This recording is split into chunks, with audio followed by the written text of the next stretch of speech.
Bonjour à toutes et à tous et bienvenue dans cette série sur les femmes de la Bible.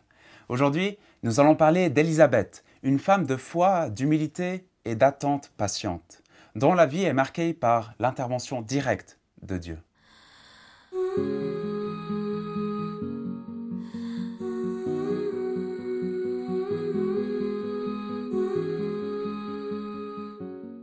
Élisabeth, l'épouse de Zacharie et la mère de Jean-Baptiste, joue un rôle crucial dans le récit de la venue du Messie. Son histoire nous enseigne des leçons profondes sur la foi dans les promesses de Dieu, la patience dans l'attente et la joie de voir ses plans se réaliser. Élisabeth est introduite dans Luc 1 comme l'épouse de Zacharie, un prêtre de la lignée d'Abia.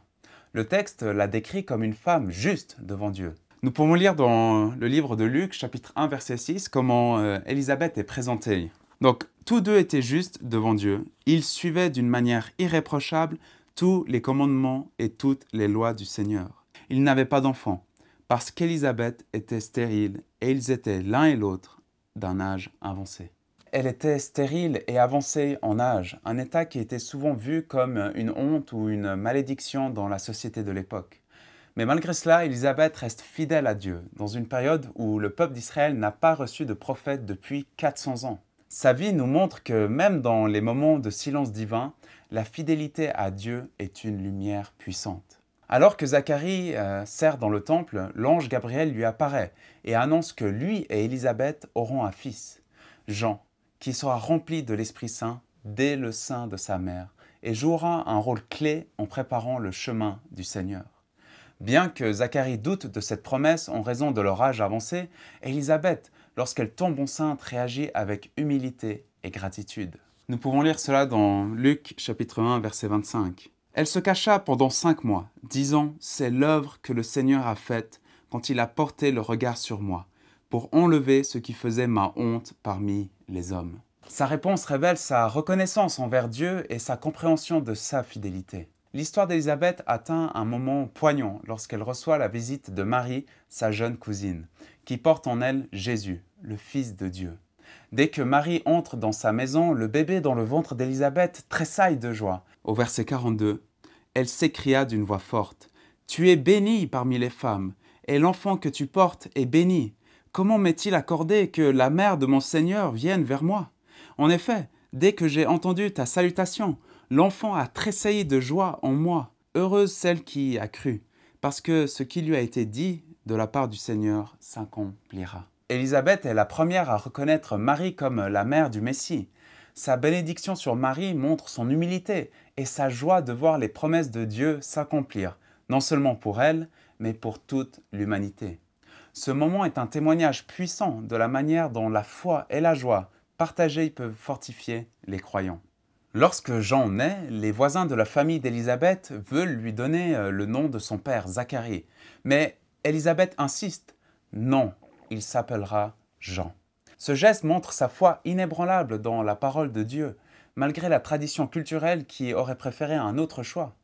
Lorsque Zacharie confirme le nom de l'enfant en écrivant sur une tablette, sa langue est déliée et il loue Dieu. Cette scène illustre la joie collective et l'émerveillement face à l'accomplissement de la promesse divine. Jean-Baptiste devient le précurseur de Jésus, marquant le début d'une nouvelle ère dans le plan de salut de Dieu. L'histoire d'Élisabeth nous offre des enseignements spirituels riches et profonds. Elle nous montre d'abord que la fidélité dans l'attente a une valeur immense aux yeux de Dieu. Même lorsque les circonstances semblent figées, même lorsque le ciel paraît silencieux, Élisabeth reste droite, juste et irréprochable. Elle incarne cette confiance paisible qui s'ancre non dans ce que l'on voit, mais dans ce que Dieu a promis. Elle nous enseigne aussi l'humilité. Lorsque la bénédiction arrive, elle ne s'élève pas. Elle ne se vante pas de ce miracle tardif. Elle se réjouit simplement, avec gratitude, reconnaissant que c'est le Seigneur qui a jeté les yeux sur elle. Elle se réjouit aussi de ce que Dieu fait chez les autres, notamment chez Marie, sa jeune cousine. Elle accueille cette visite avec joie et sans jalousie. Sa joie est complète parce qu'elle sait que les plans de Dieu sont plus grands qu'elle-même. Enfin, elle nous montre une obéissance tranquille et résolue. Quand vient le moment de nommer l'enfant, elle affirme avec fermeté « Il s'appellera Jean ».